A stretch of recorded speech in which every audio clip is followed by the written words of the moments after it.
Bagamat abala si Ruby Rodriguez sa araw-araw niyang pag-host sa Eat Bulaga, ang mas binibigyan pa rin daw niya ng prioridad, syempre, ang kanyang asawa at mga anak. Paano binago ng pagiging ina, pagiging asawa, ang buhay ni Ruby? Mula nung nagpakasal ako, sabi ko kasi sa sarili ko, I'm going to enjoy my life as a single woman. Because when I get married, I'll be quiet. And that's exactly what I did. Pagkasal ko, hindi na ako palalabas ng bahay unless manunod kami ng sine, kakain sa labas. Lalo na nung nagkaanak ako. Ayaw ko na. Hindi lang siya bilang mommy. Parang half-time mom siya, pero full-time best friend ko siya kasi sobrang open ng relationship namin. Bilang mommy, she's very good. Talagang inuuna niya lahat. Minsan sinasabi ko na spoiled mo na yung bata.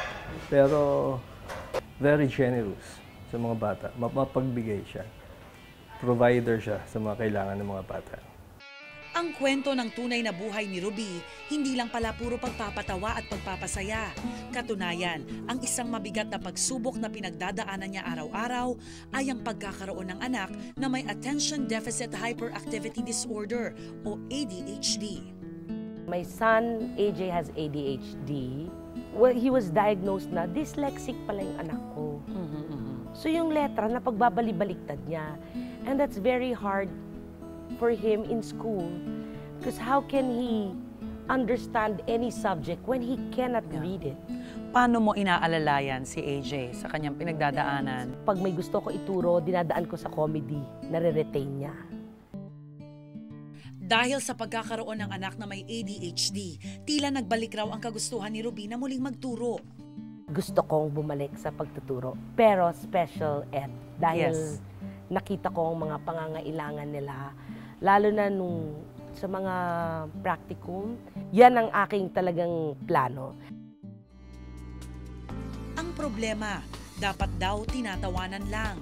Ito raw ang aral ng tunay na buhay ni Ruby Rodriguez. Kaya kahit maski anong pagsubok ang kanyang harapin, nagagawa niyang ngumiti, magpasaya at tumawa na parang wala nang bukas.